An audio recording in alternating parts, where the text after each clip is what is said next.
want to look at a few pay examples, and I think that pay, certainly has been absolutely vital in the last couple of years, and that's going to continue even more. I'll introduce James Gillette when he joins me, but he joined NTI while I was pregnant. He's been very good at helping to make sure our customers can take a look at pay data and ensure that it's in digestible form, so that not only can you make a decision about what you need to pay a driver in a particular market for a particular job, but also that your leadership knows the difference between the value of a job, the challenges when you look at driver supply, when you look at a market demand, and ultimately the differences. So James Gillette, a great addition to the NTI team. If you're not working with NTI, what are you waiting for? But ultimately, as you know, we want to make sure that you are able to source drivers for the jobs that you have open, and not only know the value of that job, price it accordingly, but also keep them for as long as possible, and all with good decisions. So we support companies all over. I talked a little bit about that yesterday. I'll skip it.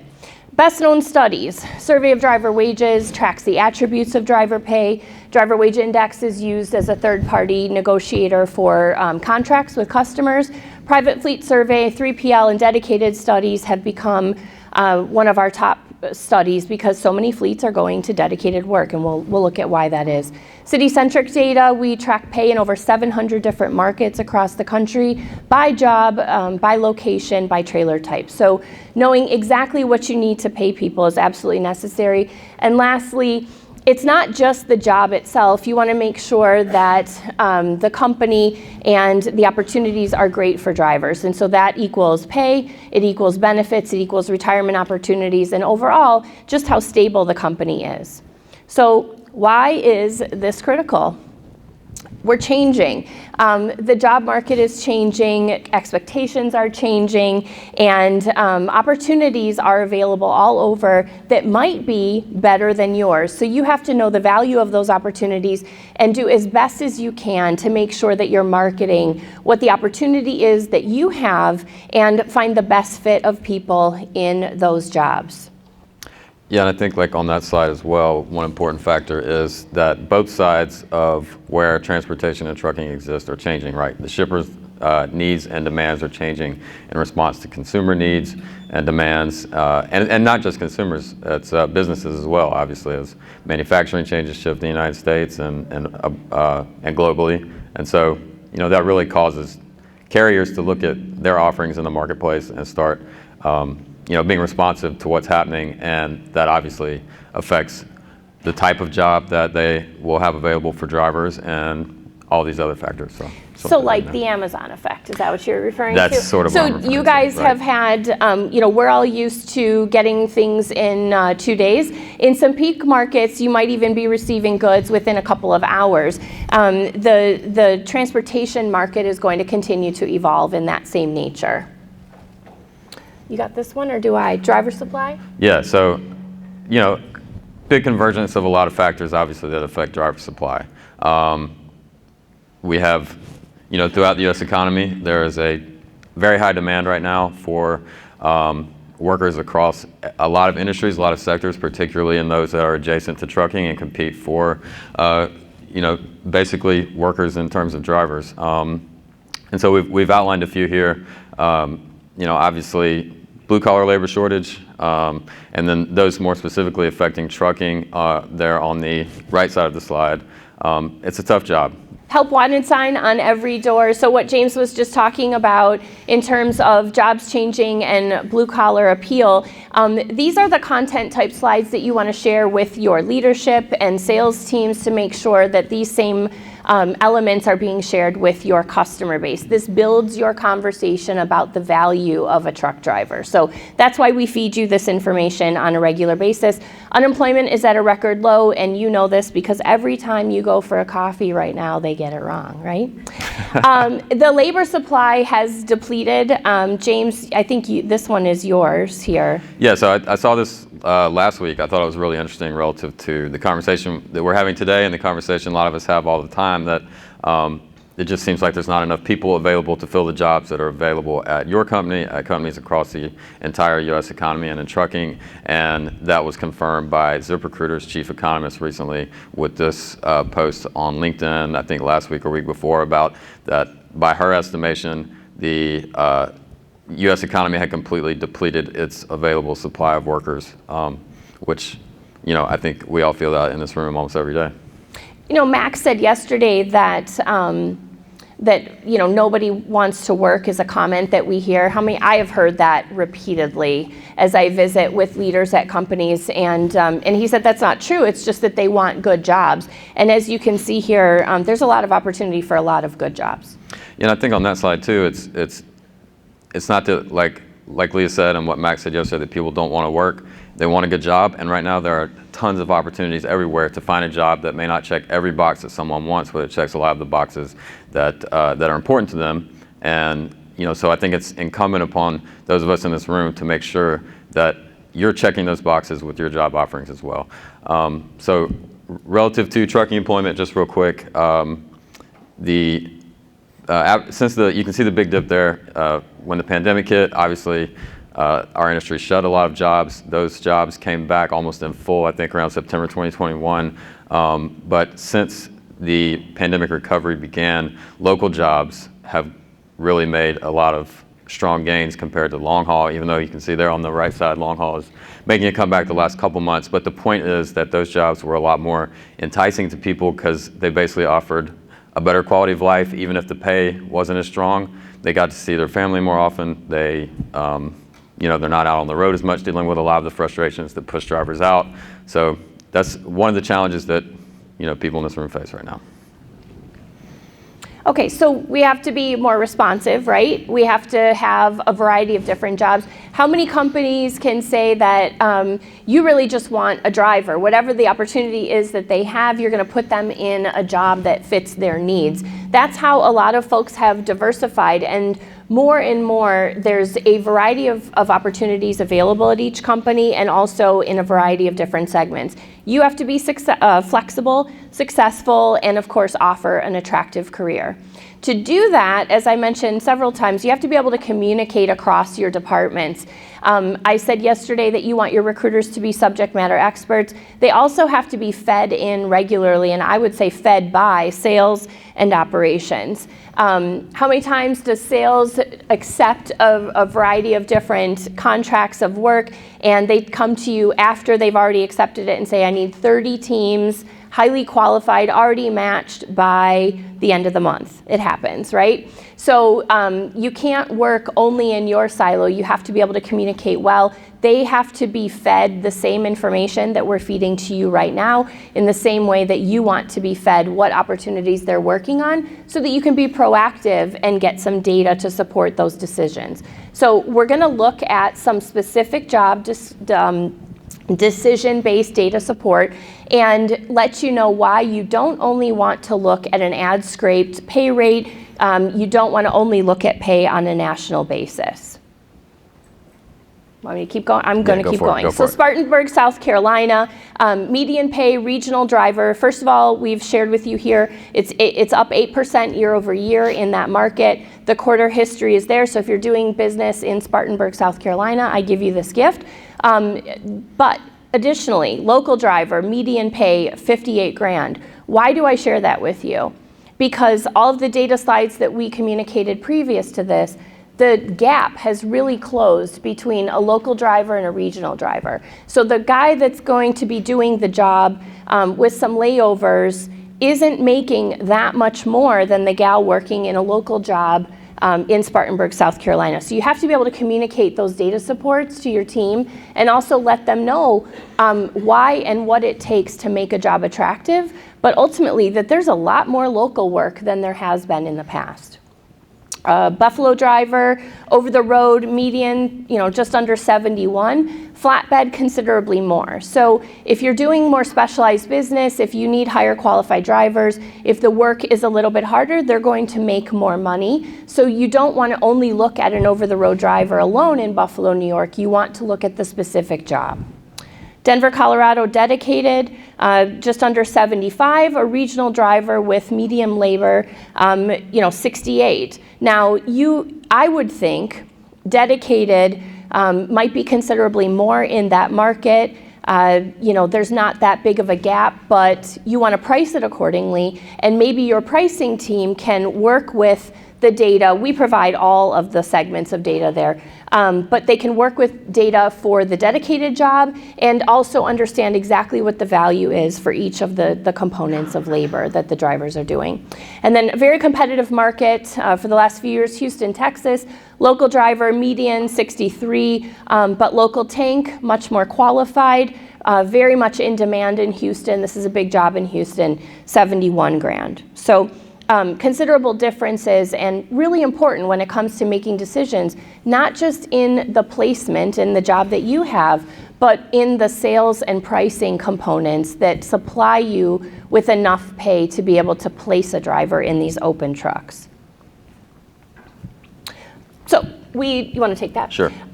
We don't just look at pay on the local level. We do still track all of the attributes of pay. So James is going to walk you through what that looks like in our customer portal. Yep, so these are live screenshots from our NTI subscriber portal. And just to give a quick walkthrough of the attributes that we track and how it looks in our system. So you can select a certain number of peers to compare yourself against and do your wage benchmarking. These are all from the National Survey of Driver Wages. So this is a look at what per mile pay and hourly pay looks like in our portal. This is incentives. So, and then at the top you can see solo versus team, and you still get the graph at the bottom to compare your offerings versus your competitors in the market at large. Accessorial pay. And the point in all of these is if you're in our portal and you're doing your benchmarking, you can see where you compare, where your trade-offs might be compared to other fleets, and then try to use that to tell your own story in your communications with job ads and recruiting calls, and a lot of like what Charles was talking about yesterday in terms of you put a lot of work into your offering on the back end. It's important to communicate that to your recruiters so that they can communicate that obviously to your candidates. So clicking through a few more here, just to give you the full picture, here's a look at guaranteed pay. Again, your company, selected fleet peers, and the market at large.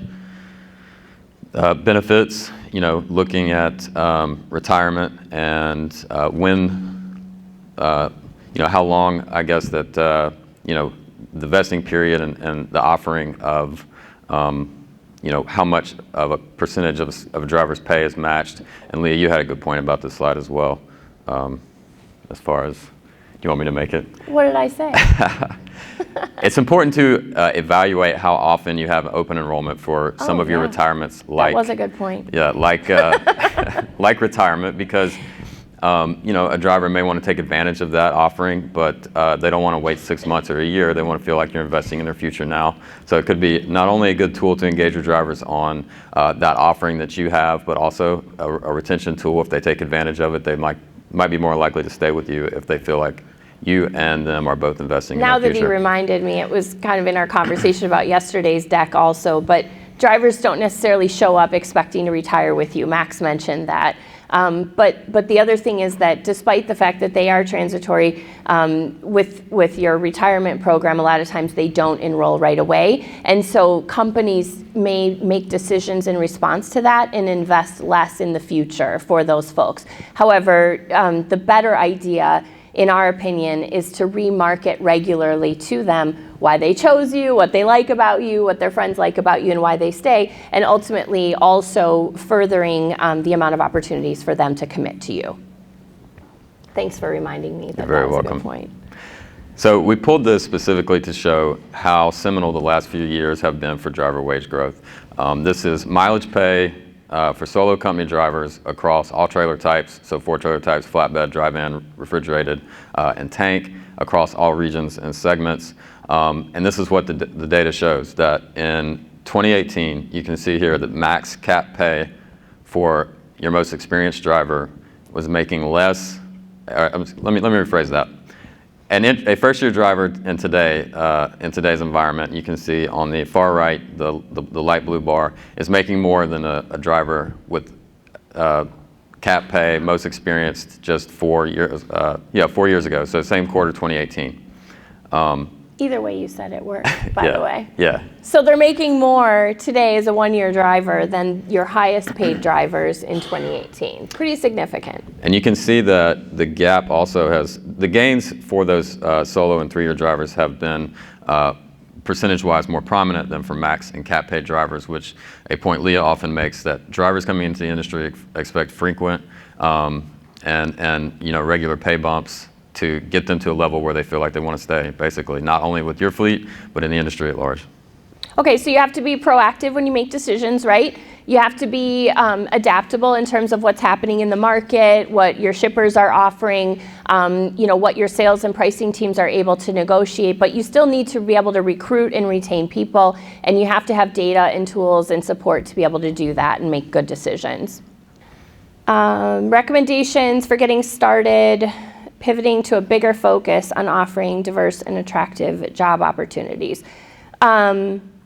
So I'm reading this, and tell me if I'm wrong, but I'm reading this as a trucking job is a trucking job at our company, a truck driver is a truck driver, they're all pretty much doing one thing. We may offer a pretty simple package. I guess ultimately, in terms of offering diverse opportunities, if it's not starting in your sales team, then the biggest change that we've seen with companies in this area is setting up relays. So looking at your business, you can have your sales team map out where you pick up every day and where you deliver every day, and align those two to kind of set up either more dedicated or regional jobs, and then more importantly, some relays. High turnover for over-the-road drivers, 2 weeks out plus, is the tax you pay for not getting them home often. Do you want to come up here and join us and relay some of this great information? Look, there's a lot of things that feed into turnover, but frankly, there are still drivers who do want to be out for 2 weeks at a time. There are also drivers who need to be home every night. We know this because we all have different offerings right in this room. We have tanker companies in this room, we have flatbed carriers, we have starter jobs, we have training, we have teams. So there's a lot of opportunities, and there are drivers that want to do each of them. But in terms of the messaging that was discussed yesterday and again just before us, a lot of that is just getting in front of your audience and really sharing your story. Turnover, there's a lot that goes into it. I don't think it's only home time. We are seeing them want to work less. Yeah, there's a lot of different views on this. Driver pay has gone up, productivity has gone down in some of our long distance work. Certainly, we see owner operators that if they can, be at home more or do a little bit less work and still make the same amount of money they're doing. So there's, I guess, a couple of schools of thought. One, shouldn't they? Shouldn't they work less than they have been?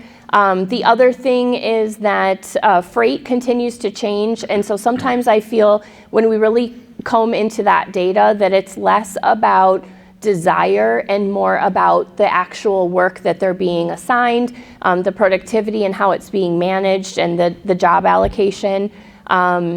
And then lastly, in terms of increasing pay and them working less, it goes back to what I think we're going to see more of, and why you still need to monitor wage data, which is incentives. As the market adjusts in the near future, In the case that driver supply becomes a little bit looser, you're going to see more impact on incentives and less on the fixed rates of pay. That's just what the trucking market always does, and I don't think that we've changed enough.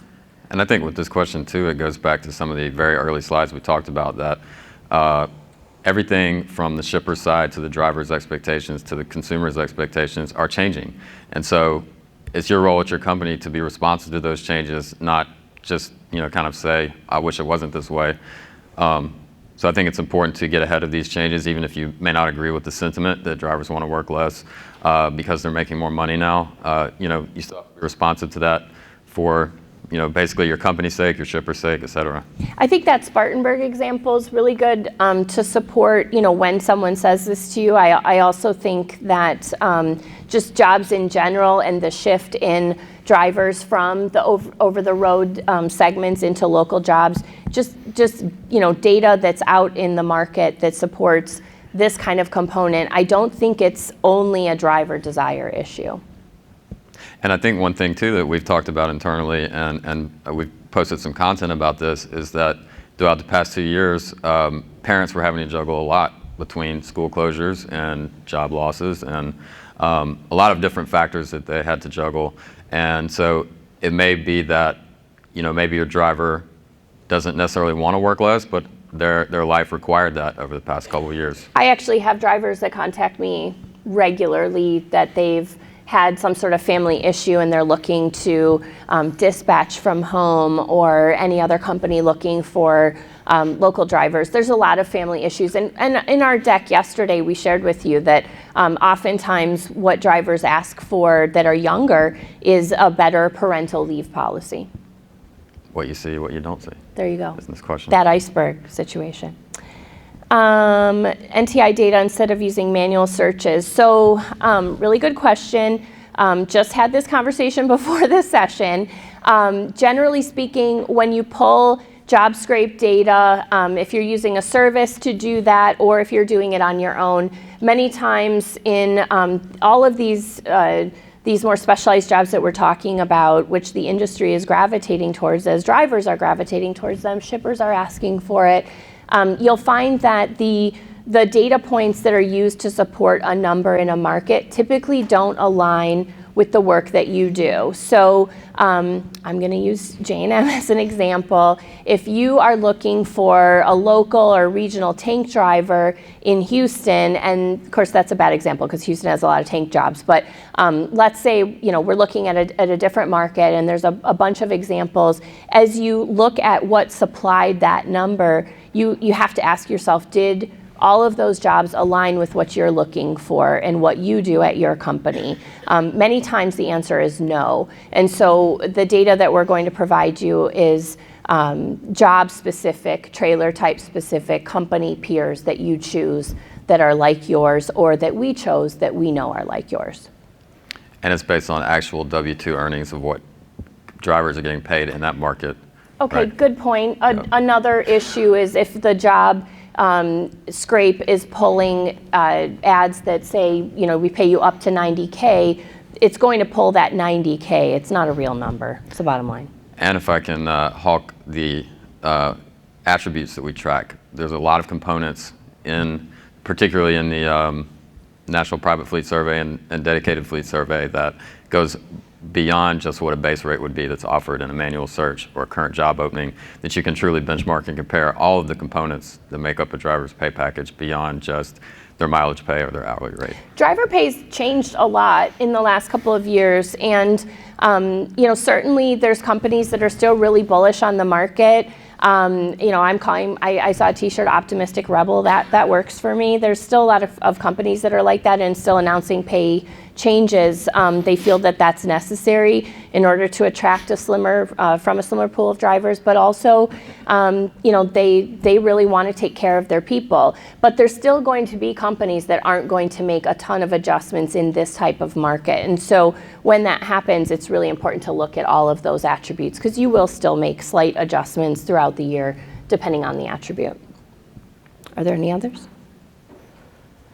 What's more important for pay? Individually market driven, look for higher pay across the region and use that as a basis. So Really good question. We get a lot of asks often, I just want to look at the Midwest. Well, the problem with that, let's use a couple of markets. The pay gap between Minneapolis, Chicago, and then St. Louis. There's a big gap, but they're all Midwest locations. So, of course, if you're going to hire someone out of St. Louis, you may be able to pay them less, or you would be able to pay them less than what you need to pay someone in Chicago. So, I think that's a good example of the individual markets. But we have companies that just want regional, despite what those gaps are, and certainly we can modify to whatever you need. And I'm looking at this. What's more important for pay?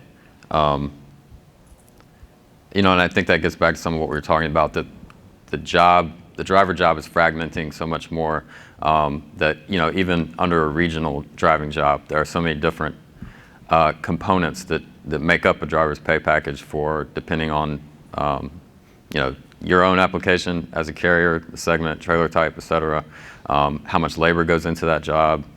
What else? I don't know. There's a lot of ways to look at this question. Maybe we just need to. I think what it's saying is, if pay in this market is less, but the driver's looking at higher pay across that region, there's a lot of ways we could interpret this question. Come see me. Is there another one? How can we continue to accelerate pay data, seeing more companies coming out that pay company drivers? Yeah. So we have I had this conversation last night. There are small carriers. They're paying company drivers a 1099. And they see an ad or take a job that pays 80 cents a mile, and you are offering 60 cents a mile. You have to really talk to all of the other support, stability, benefits components that compete with that. And this is really that trucking market. I think what I would do is make a comparison between the actual pay rates and what is comprised with those actual pay rates and support from those companies versus working as a 1099 driver where all of those expenses are coming out and you're driving a truck that is undependable. And then it says accurate pay data. Ultimately, there are a lot of those small individual companies, and they're going to pay and operate in a way that you might not. But that isn't really the pay data that we use in terms of accuracy. So if you want accurate pay data, I guess the ultimate answer here is come see me. What's the next one? Can I add something to that too? Of course. Yeah, a couple points on that. One, if the driver is, and a lot of times the driver may want to use a 1099 and sort of feel like they're in an independent contractor setup, even when they're not legally, they're probably not getting benefits.